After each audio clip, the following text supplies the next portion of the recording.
Baik, Assalamualaikum warahmatullahi wabarakatuh. Selamat pagi anak-anak, salam sejahtera untuk kita semua.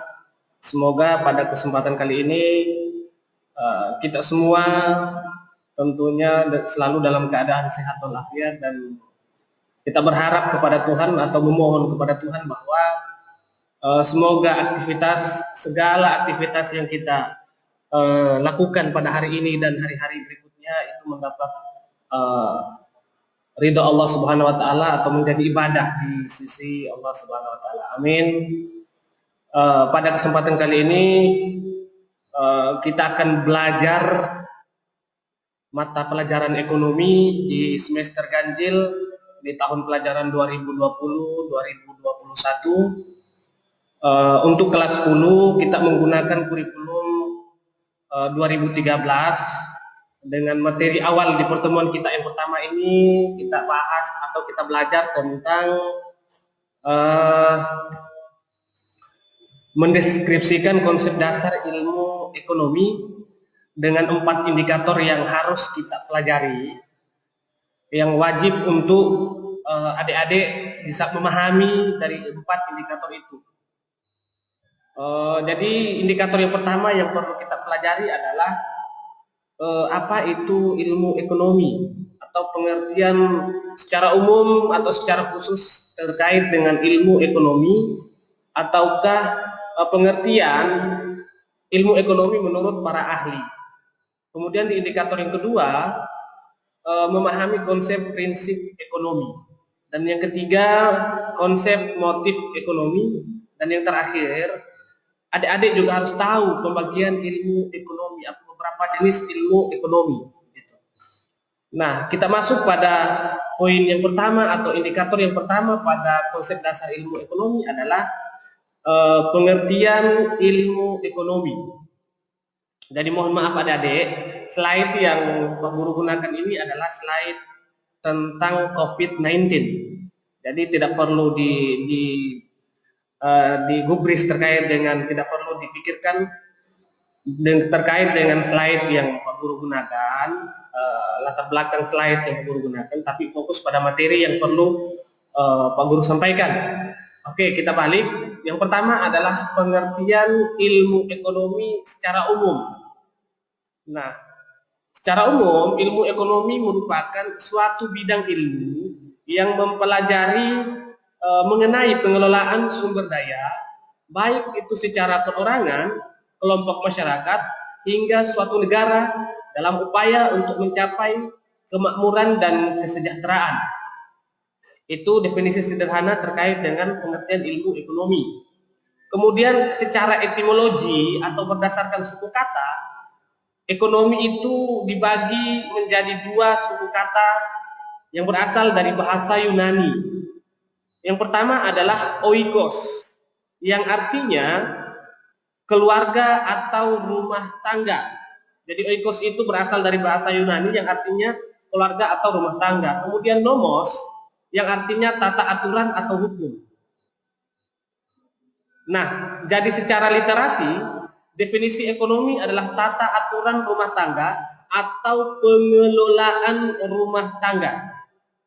Bisa dipahami ya adik-adik ya. Dan itu merupakan pengertian ilmu ekonomi secara umum, dan pengertian ilmu ekonomi berdasarkan suku kata. Nah, saya pikir adik-adik harus paham terkait dengan benar-benar paham terkait dengan pengertian atau definisi ilmu ekonomi itu sendiri. Itu penting untuk adik-adik tahu. Kemudian yang berikut adalah pengertian ilmu ekonomi menurut para ahli. Nah, ahli yang Pak Guru gunakan yang pertama adalah the founding father atau economic father lah begitu. Namanya yang pertama adalah Adam Smith. Saya bisa katakan bahwa beliau merupakan bapak ekonomi dunia gitu.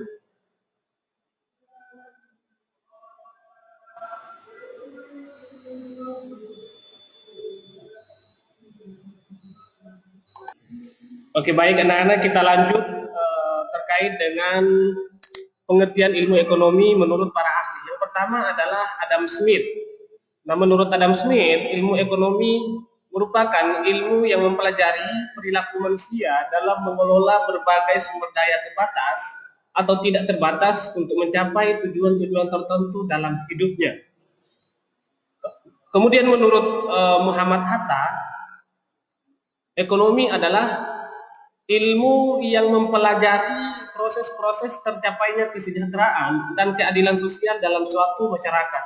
Nah, ini merupakan dua pengertian ilmu ekonomi menurut para ahli. Kemudian kita lanjut pada poin yang berikut. Adik-adik.